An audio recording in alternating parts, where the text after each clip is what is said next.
사랑하는 성도 여러분, 1970년대 눈 달린 공을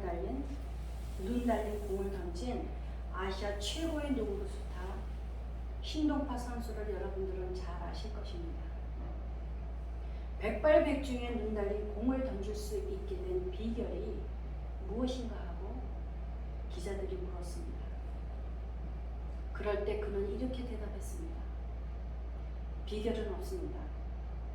저는 정규 연습이 끝난 다음에 아무도 보는 사람이 없는 자정부터 하루에 500번씩 슛 연습을 했습니다. 그랬더니 언제부턴가 정말 공에 눈이 달린 것처럼 쏙쏙 들어가기 시작했습니다. 그것뿐입니다. 이렇게 대답했다는 것입니다. 각 분야마다 정상에 오른 모든 유명한 운동선수들을 보게 되면 하나같이 죽을 것 같은 기분이 들 때까지 노력했다는 것을 고백합니다. 왜 그렇게 죽을 것 같은데도 노력을 하고 실패를 거듭하면서도 끝까지 포기하지 않는 것은 무엇 때문이겠습니까? 그것은 목표가 분명하고 확신이 있기 때문입니다. 확신이 분명할 때만이 목표 달성을 위하여 모든 어려움도 이겨낼 수 있고 실패를 거듭해도 계속하여 정진할 수 있는 원동력이 된다는 것입니다. 세상 모든 일들도 그렇게 확신을 가지고 노력을 하고 성취하는데 우리 그리스도인들은 어떻습니까? 우리 그리스도인들에게도 분명한 목표 지점이 있고 그것을 위하여 달려가야 한다는 것입니다. 오늘 본문 말씀은 하나님께서 사도 바울을 통하여 우리들의 목표가 천국이며 최후 심판을 통과하는 기쁨에 확신을 가지라고 말씀하고 계십니다. 세상 사람들은 눈에 보이고 손에 잡히는 것에만 연연하여 자기의 뜻을 따라서 오늘이라는 시간을 살고 있습니다. 그러나 그리스도인들은 운동선수와도 같이 분명한 목표를 향해서 달려가는 사람들입니다. 우리 그리스도인들에게는 보지 못한 하늘의 소망을 가지고 있다는 것입니다. 그래서 오늘 본문 말씀 7절을 보면 우리가 믿음으로 행하고 보는 것으로 행하지 아니한다고 사도 바울이 말하고 있는 것입니다. 우리는 보이는 것으로 사는 것이 아니라 믿음으로 사는 것입니다. 사도 바울은 과거에 열렬한 유대교도로서 기독교도를 핍박하고 박해하며 죽이기까지 한 사람입니다.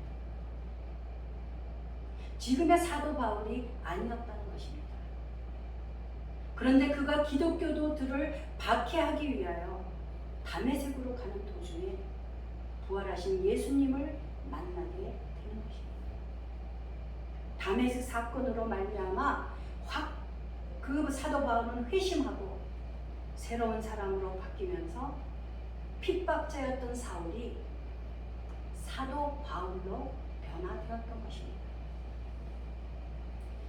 이렇게 극적인 회심을 경험한 바울은 이후에 선교 활동과 저술 활동을 하였습니다. 바울은 신약 성경 27권 중에 13권을 기록하였습니다. 제가 신대원에서 상담과 자기 성품이라는 강의를 듣는 중에 교수님께 질문을 드린 적이 있습니다. 사람이 선하고 악한 것이 선천적인가 후천적인가 하는 질문이었습니다. 여러분들은 어떻게 생각하십니까? 학자들도 분명한 답을 내놓지 못한다는 교수님의 대답이었습니다. 인간의 발달은 선천적인 요인이 중요한 것인지 아니면 후천적인 요인이 중요한 것인지에 대한 논제는 오랜 기간 학계의 논쟁거리였습니다. 제가 저만의 경우를 보게 되면 타고난 성품 속에 후천적인 요인이 작용을 한다는 결론을 짓게 되고 양쪽 모두가 중요하다고 생각하게 되었습니다. 얼마 전에 저희 아들과 대화하는 중에 자기와는 생각이 다른 엄마의 말에 툭 터져 나온 말이 엄마는 참 낙천주의야 라고 하는 것이었습니다. 아들이 엄마를 칭찬하고자 했던 말이 분명히 아니었습니다. 부정적인 의미를 담긴 말로 던진 것이었으나 저는 그 단어를 듣는 순간 너무나 놀라고 또 한편으로는 좋기도 했습니다. 그 이유는 제가 아들의 눈에 그렇게 낙천주의로 비추어질 정도로 변화되었다는 것을 확인할 수 있었기 때문입니다. 저는 원래 지금의 제가 아니었습니다. 저는 아주 오랫동안 저의 못된 성품 때문에 많이 힘들어했던 사람입니다. 인생을 회의적으로 보고 늘 연쇄적이고 부정적이면서 성격이 완전히 삐뚤어진 문제아였습니다. 그러다 보니 저희 가족들은 물론이고 친구들까지 많이 힘들게 했던 것이 사실입니다. 모두가 저를 불편해하고 멀리하려고 한다는 것도 알게 되었습니다. 어느 날 돌아보니 내 주변에 사람이 없다는 것을 알았습니다. 그렇게 사람과의 관계가 원만하지 못하고 모든 매사에 문제가 일어나는 원인이 저에게 있다는 것을 알기 시작한 것입니다. 저도 사람들과 잘 지내기를 소원했습니다. 그래서 나름대로 노력을 해보았으나 매번 관계가 꼬이기만 했던 것입니다. 이것이 저의 과거의 모습입니다. 그런데 오늘의 제가 있기까지 고린도후서 15장 10절에서 내가 나된 것은 하나님의 은혜로 된 것이니 내게 주신 그 은혜가 헛되지 아니하다고 바울이 했던 그 고백이 바로 저의 고백이 되었다는 것입니다. 제가 낙천주의라는 소리를 들을 정도로 변화되었다는 것은 기적입니다. 바로 하나님의 은혜인 것입니다. 낙천주의는 비관주의와 반대되는 의미입니다. 낙천주의란 세상이나 인생을 희망적으로 밝게 보는 생각이나 태도를 말합니다. 낙천주의는 비관이나 우울함, 불행과 이기주의나 외로움 등과는 반대되는 개념입니다. 그러나 모든 것을 긍정만 하는 것과는 차별이 된다는 것을 알아야 합니다. 낙천주의자란 어려운 환경이나 스트레스에 대해 적극적으로 대처하고 해결 방법을 찾아내는 사람을 지칭하는 말입니다. 그러므로 행동하는 긍정주의자라고 할 수 있습니다. 그토록 아무리 힘써도 모가 났던 저의 성격이 예수님으로 인하여 서서히 변화되기 시작했다는 것입니다. 그래서 오늘의 저가 저대로 오직 하나님의 은혜입니다. 이제 10절을 보십시오. 우리가 다 반드시 그리스도의 심판대 앞에 나타나게 되어 각각 선악간에 그 몸으로 행한 것을 따라 받을 것이라고 사도 바울이 말씀합니다. 사랑하는 여러분, 우리들은 모두 장차 그 심판의 자리에 서게 될 것입니다. 각 사람은 몸을 입고 사는 동안 자기가 행한 행위대로 거기에 알맞는 보응을 받게 될 것이라는 것입니다. 여기에서 심판대 앞에 나타나게 된다는 의미는 우리의 죄가 있는 그대로 명백하게 심판대 앞에서 드러난다는 것입니다. 사도 바울이 다메섹 도상에서 예수님의 음성을 들을 때 하늘로부터 빛이 그를 둘러 비추었다고 성경은 기록하고 있습니다. 그 빛 앞에서 사도 바울은 순식간에 땅에 꼬꾸라졌고 땅에서 일어났을 때 그 빛으로 인하여 눈이 멀었습니다. 한동안 보지 못했다고 성경은 기록하고 있습니다. 저는 저희 어머니가 돌아가실 때 임종하는 자리를 떠나지 않고 끝까지 지켜보면서 아주 신기한 것을 체험했습니다. 저는 어머니가 숨을 거두기 전까지 눈을 떼지 않고 계속 찬송을 부르며 지켜보고 있었습니다. 그런데 어느 순간 저희 어머니가 저 너머에 누군가와 말을 주고받고 있다는 것을 아주 강하게 느꼈습니다. 저희 어머니는 누군가에게 질문을 받으며 또박또박 그 질문에 답을 하는 것 같았습니다. 그 모습은 마치 살아생전에 지었던 모든 죄를 하나하나 회개하는 듯 어머니의 표정 속에서 그리고 움직이는 입술에서 느낄 수 있었습니다. 그것은 지금까지 저만이 간직하고 있는 아주 묘하고도 신비로운 체험으로 기억하고 있습니다. 사랑하는 여러분, 우리가 주님을 두려워한다는 것은 죄를 지어서 벌을 줄까 하는 두려움이 아니라는 것입니다. 우리를 괴롭게 하고 공경으로 밀어붙이는 모습에서 오는 것이 아니며 하나님의 권위에서 오는 공경이며 경외심이라는 것입니다. 이것은 머리로 하는 것이 아니고 우리의 체험으로 몸에 익혀야 하는 것입니다. 사도 바울과 같은 경우는 굉장한 체험을 통해서 확신을 가질 수 있었습니다. 우리에게 문제가 있다면 바울과 같은 확신을 가지지 못하고 있다는 것입니다. 우리는 바울처럼 사도로서 체험이 없습니다. 그저 전에서 듣기만 할 뿐입니다. 우리는 2000년 전 예수님을 만나서 우리 육안으로 확인할 수는 없습니다. 그러나 만날 수 없음에도 당당할 수 있다는 것입니다. 그 이유는 우리에게 성령님을 보내주셨기 때문입니다. 주님께서는 우리를 강권하셔서 의의 길로 인도하신다는 것을 우리는 기억해야 합니다. 우리가 예수님을 눈으로 확인할 수는 없지만 성경을 통하여 믿을 수 있다는 것입니다. 그렇다면 신약 성경은 어떻게 기록되었을까요? 예수님께서 이 땅에서 병자들을 고치시고 오병이어의 기적을 베푸실 때 예수님 당시에는 그 사건을 기록한 사람은 없었습니다. 그러나 제자들을 통해 또는 예수님의 말씀을 직접 듣거나 예수님의 사역을 직접 보고 체험한 증인들에 의하여 입에서 입으로 전해지는 구두 전승의 형태로 전달되었다는 것입니다. 이렇게 입에서 입으로 전달되었던 전승은 초대교회 교인들에 의하여 문자로 기록되고 있어 문자 전승의 시대로 이어지게 되었다는 것입니다. 사도 바울은 예수님과 거의 동시대 혹은 예수님보다 조금 늦게 출생한 것으로 학자들은 추측하고 있습니다.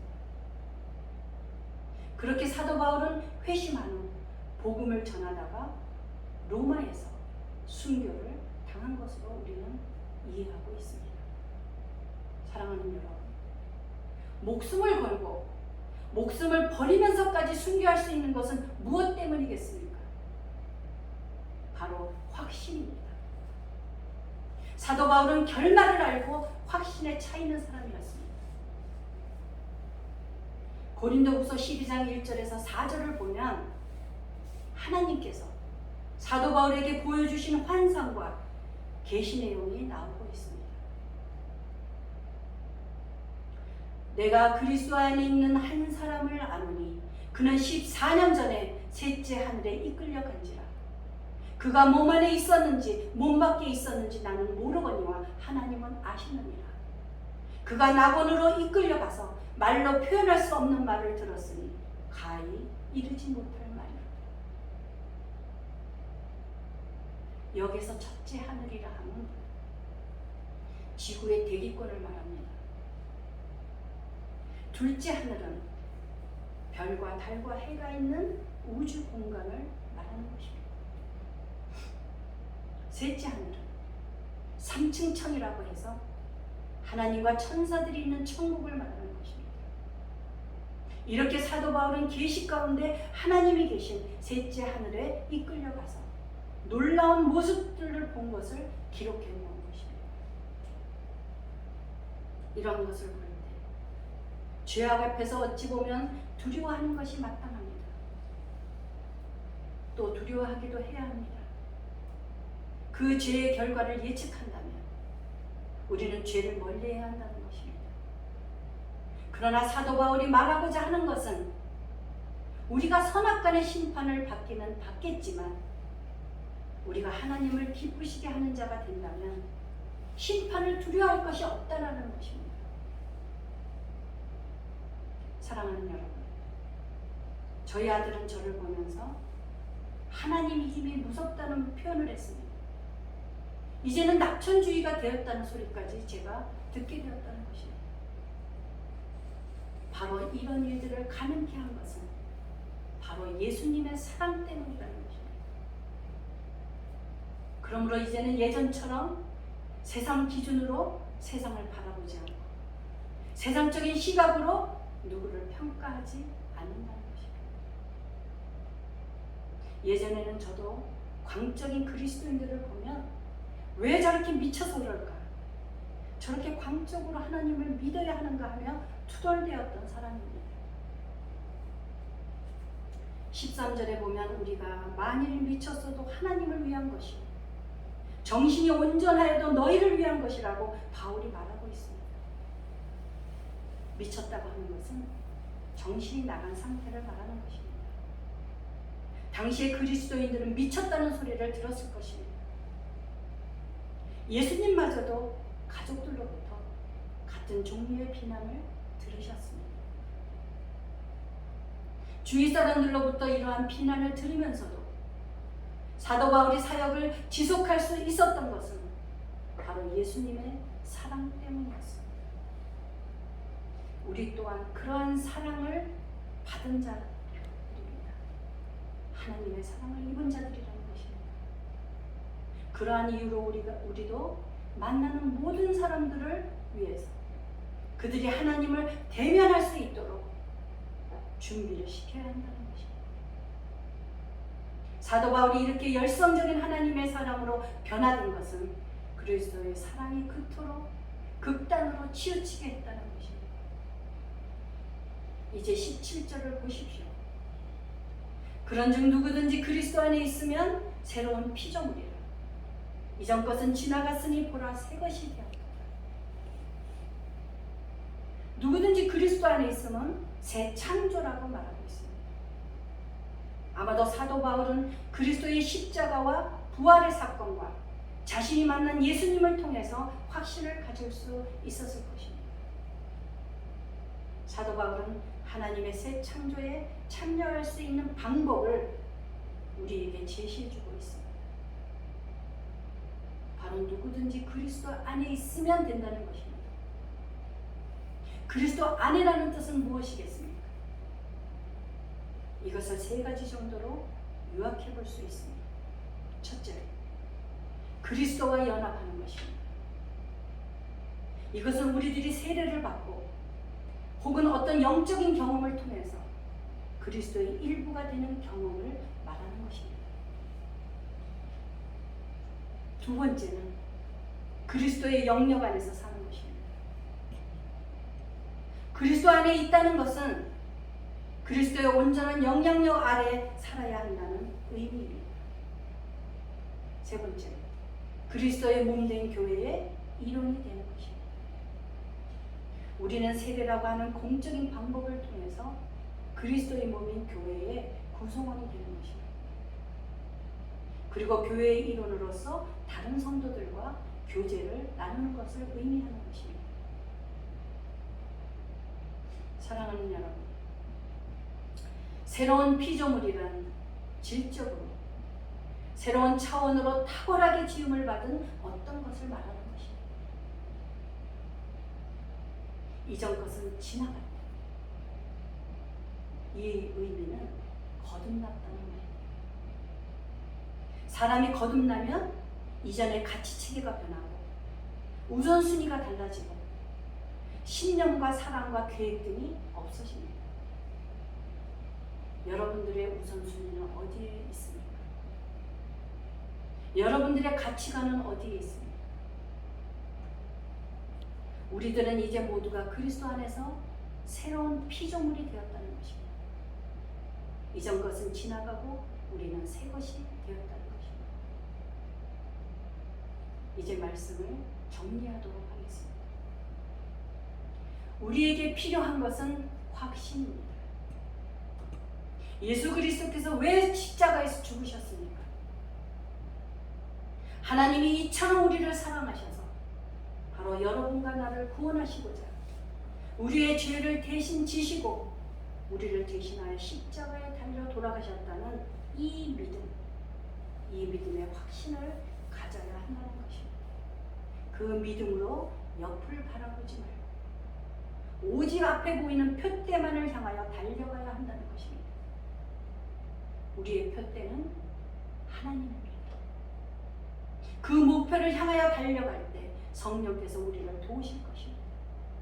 우리들은 오직 하나님을 기쁘시게 하는 것이 무엇인가를 실천하며 오늘을 살아가야 한다는 것입니다. 하나님께서 그 목표 지점에서 우리를 기다리시고 우리가 도달했을 때 기쁨으로 반겨주시고 안아주실 것입니다. 기도하시겠습니다.